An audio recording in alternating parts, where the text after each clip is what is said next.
business sense for parties involved in the same line of business to stay in the same area. They say it cuts costs.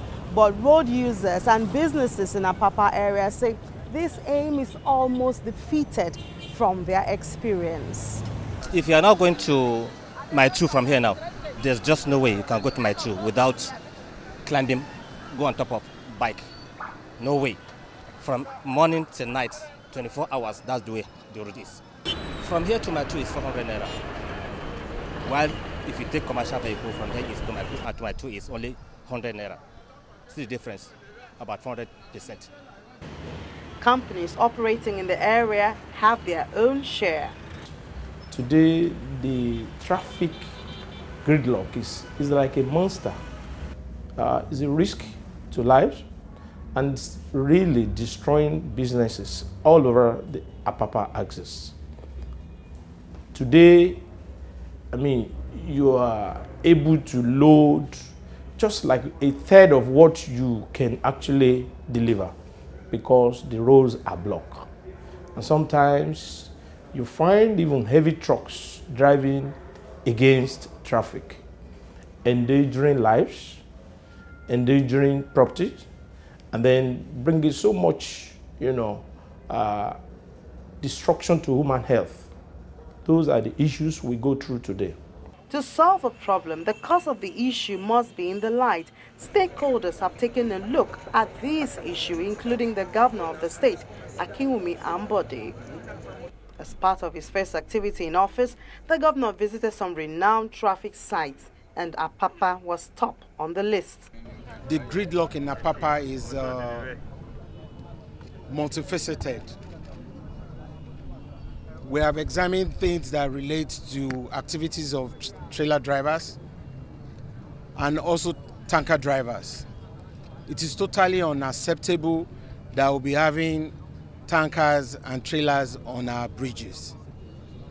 It is also not acceptable that they would decide to block all lanes that lead to Apapa. We've also seen that we must do something immediately to alleviate the challenges that the residents and the businessmen in Apapa they are facing. However, the stakeholders say that the major issue here is infrastructure, especially roads.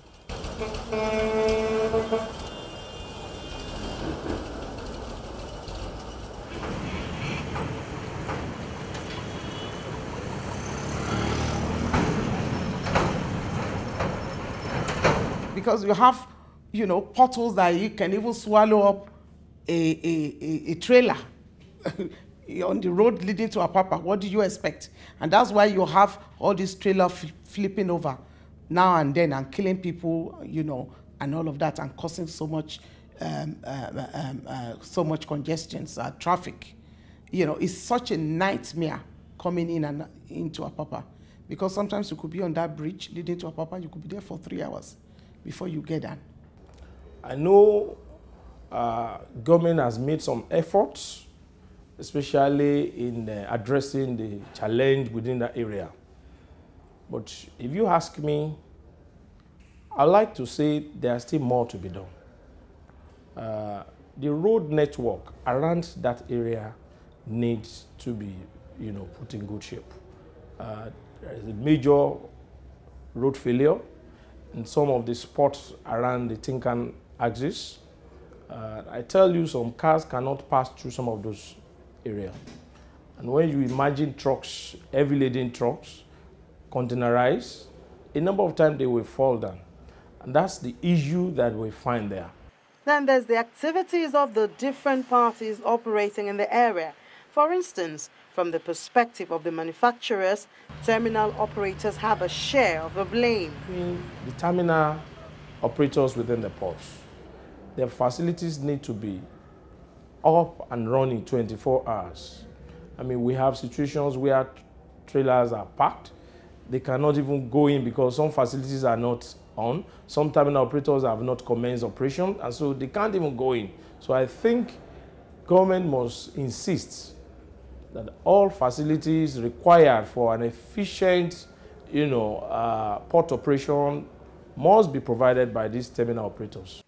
but the terminal operators see things differently.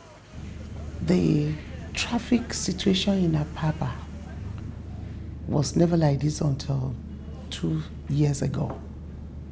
And it's quite obvious the cause of the traffic. It's basically, number one, the dilapidating state of our roads. Our roads, the road leading to Apapa Port, even to Tinkan Island Port, has been left unattended to for a very long time. And unfortunately, Apapa and Tinkan Island is the center of activities, particularly, as regards the economy of Nigeria. When the economy of Nigeria is good, it's reflected in the activities in the port. And so you have so much activities around this area. But unfortunately, little has been done about, attending to the roads, fixing the roads leading both to Tinkan Island Port and Apapa Port. And when you consider the volume of activities, the number of trucks that ply these roads, how many roads, the axes that we have leading to the ports, is only 2. You have the one leading to the bridge leading to Apapa, and then you have the Tinkan Island. That's just only 2 roads, where people can go, move in and out of Apapa ports. A further probe shifts the blame to operators of tank farms. The concentrations of tank farms within Apapa, the port environment, is something that has done so much damage to port operation, as far as I'm concerned. I don't know why it's designed like that. I don't know why we have so many tank farms around here. I'm sure I'm stepping on toes, but the fact is that the truth must be said. The findings of the Federal Road Safety Corps, FRSC, support this stance. We have been able to find out that, based on our intervention, discussion with them, and that some of the town farms don't have capacity that can accommodate petroleum products for about 50 or 100 trucks. But at the time, they will now invite trucks to come and load products. Sometimes a town farm owner can call for about 50 trucks at a time, knowing quite well that the storage capacity is not up to the quantity that can take 50 trucks. So if 50 trucks move into a particular place, waiting to be called in to go and uplift or to go and load products, it means that 50 trucks have to wait and they will enter one by one. Assuming that they exhausted maybe about 25 trucks capacity, that means the other 25 have to wait. It's true that we have trucks, petrol tankers, that ply the routes and pick products from our depots in Apapa, but we are not the cause of the traffic jam. Maybe some of our people do contribute to that, but first and foremost, federal government has to fix the roads. Apapa route to the port, the road is bad. If that route is fixed, reconstructed, then we ourselves, with the plans that we have on ground, our people will be able to implement it successfully. And what is the plan we have, or what do we have to do? Our depots don't operate without programs. All DAPMA depots, all marketers in that axis, they operate on program basis. On a daily basis, they prepare the number of trucks that each depot can load. And each depot knows the number of trucks that could be brought in at a particular point. So your program for your depot will not exceed the number of trucks that you can have within your premises at a particular time. When the first batch of trucks are loaded, you release them, and while you are releasing the first batch, you call in the second batch. We have what we call tally system. These tallies are attached to the program, and they are distributed to the truck drivers, and they are not allowed to come into the depot premises except they are permitted by road safety, LASMA, police, the Navy, the task force generally that are operating with us. So we are not, and we cannot accept that we are the cause. Others operating in the area, such as the Association of Maritime Transport Owners, have also been fingered as contributing to the traffic.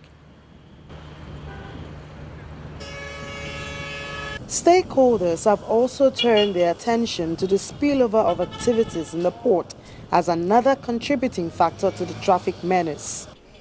Let us start from the management of the Nigerian Ports Authority.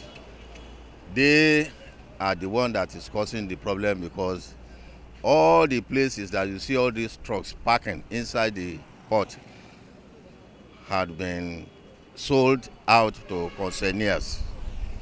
So before, even when I entered this port about 37 years ago, there was a space in the port here, namely Park A, B, C, D, and E, where trucks can park when they got it done.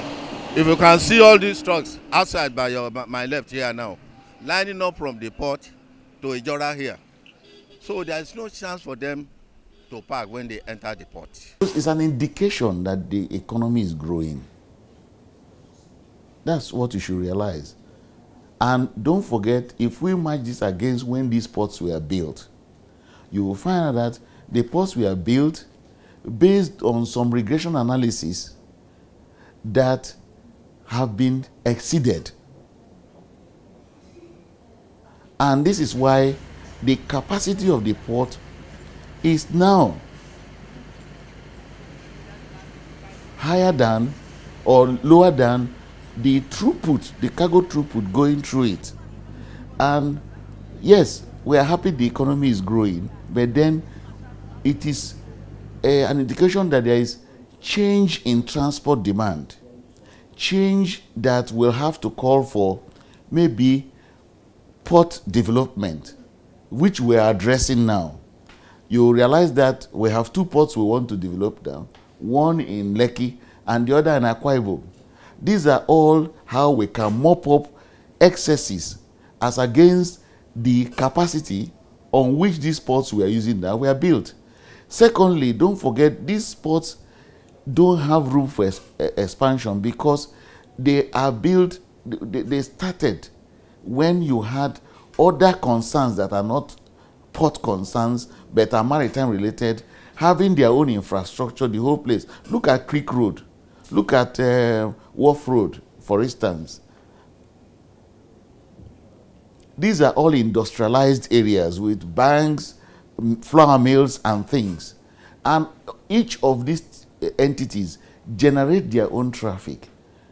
And we all have one road to use.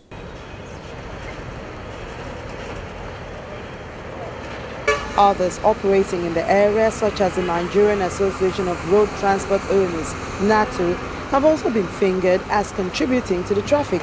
But they defend themselves by saying that even before now, they have started working with their drivers in dealing with the issue.